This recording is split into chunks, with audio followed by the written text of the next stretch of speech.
Pessoal, aqui quem fala é Pedro Ícaro e esse é mais um episódio do Futeblog Cast, o nosso podcast sempre a trazer pautas sobre o mundo do futebol de forma humorada e também com seriedade.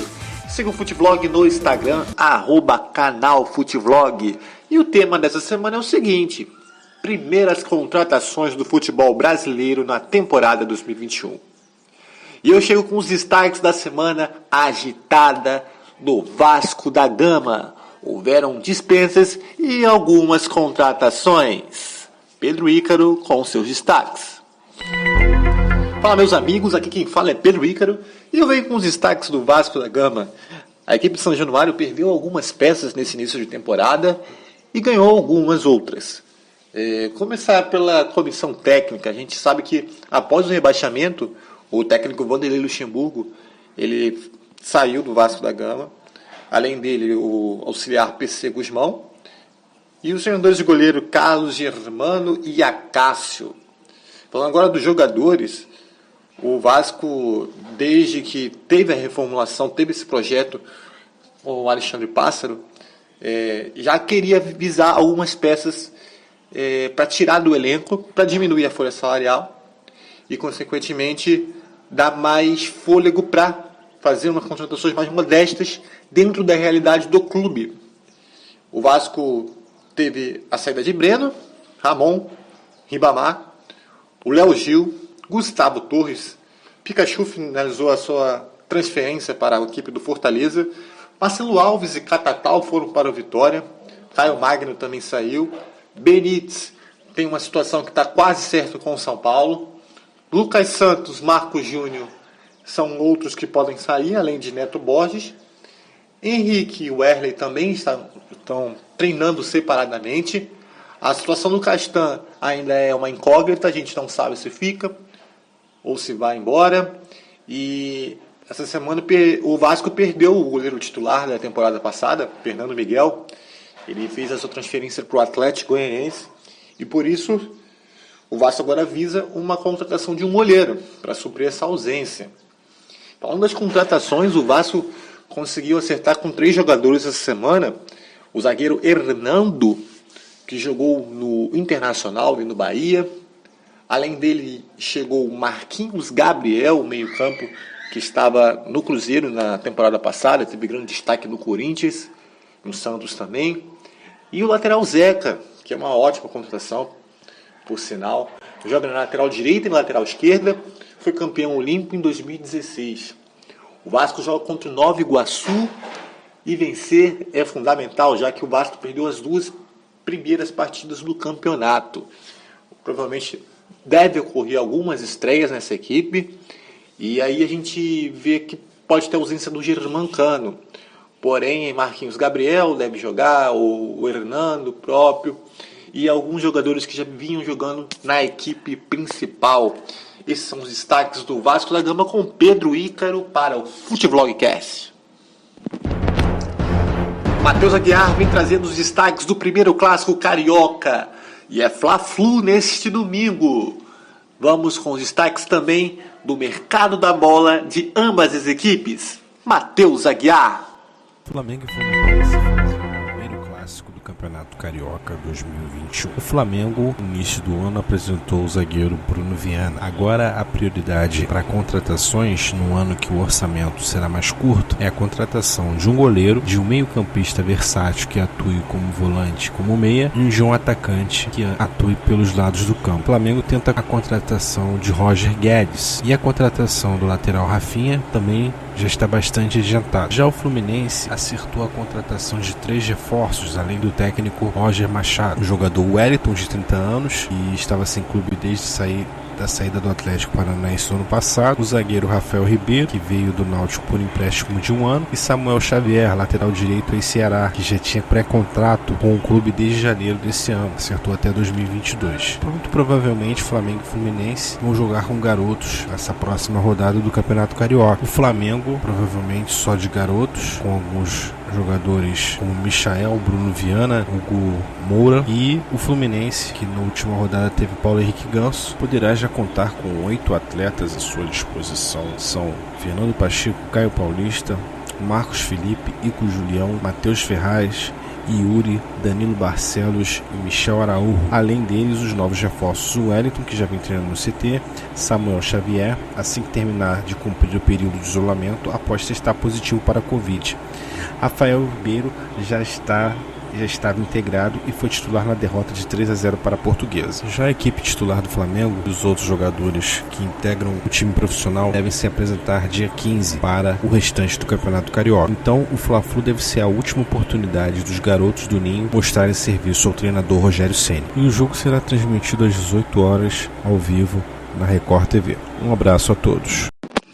E agora vamos para mais uma vez o nosso querido quadro que estreou na semana passada, o Fala Torcedor.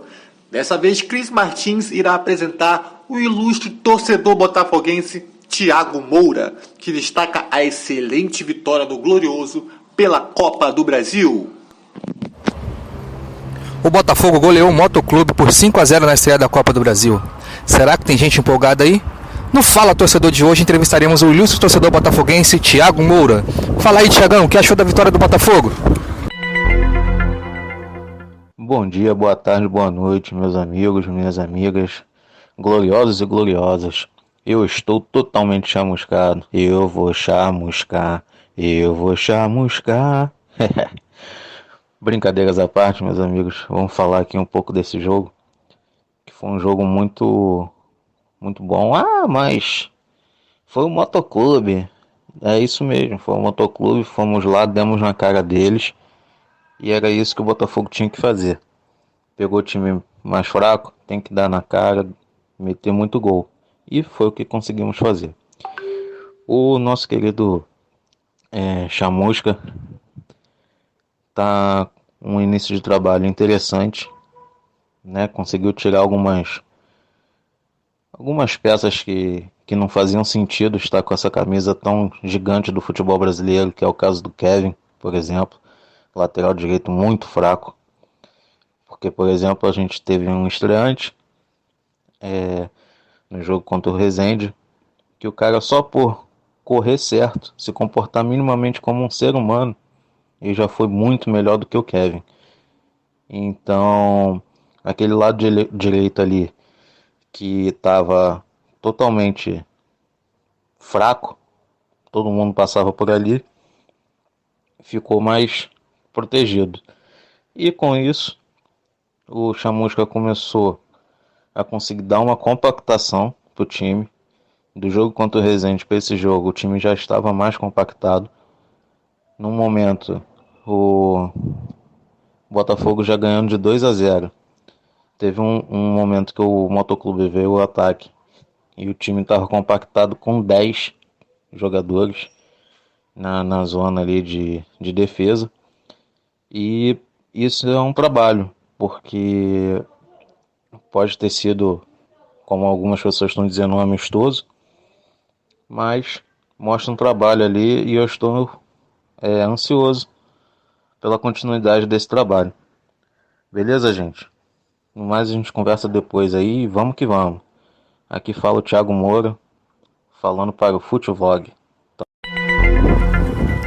É isso aí, esse ano ninguém segura o fogão. Para o Futevlog Cast, Cristiano Martins. Meus amigos, agora é a vez do mercado da bola. Muitas movimentações essa semana no futebol brasileiro. E agora vem com os destaques de Nuno Júnior, que vem falar especificamente dos treinadores, essas movimentações, o que os treinadores podem agregar nos times, as novas contratações que tivemos no comando das equipes. Com o Nuno Júnior nos comentários. Boa noite, galera do Futevlog 2.0, me chamo Nuno Júnior e vim falar um pouco do mercado da bola nessa nova temporada de 2021 que se inicia, né? Queria ressaltar a questão dos treinadores: Ariel Rolando no Santos, Hernan Crespo no São Paulo e Miguel Ângelo Ramírez no Inter. Apesar de serem apostas, por serem estrangeiros e estarem treinando agora clubes brasileiros, tem tudo para dar certo por conta do modelo de jogo implantado nos seus respectivos clubes. Acredito que se conseguir implantar a mesma filosofia, o mesmo modelo de jogo, todos têm chance de dar certo. São treinadores que investem bastante em tecnologia e cada vez mais querem recursos, precisam de gente para trabalhar com eles.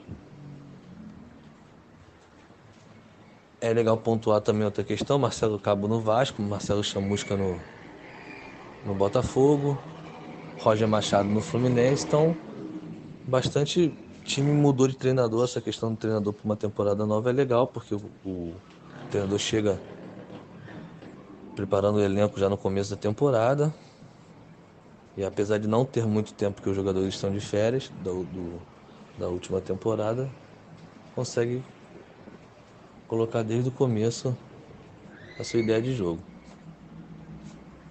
Bom, foi isso, tem muita coisa para falar ainda. O mercado da bola está só começando, está só aquecendo. Conforme for acontecendo as coisas, a gente vai passando tudo para vocês.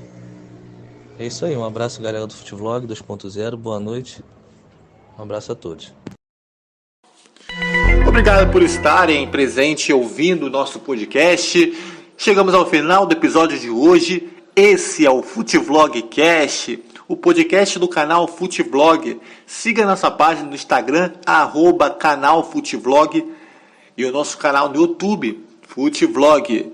Lembrando, meus amigos, que os podcasts estão no YouTube também, nas plataformas streamers do Spreaker, Google Podcast, Deezer, Orelo, entre outras plataformas digitais para você ouvir com muita alegria o nosso podcast.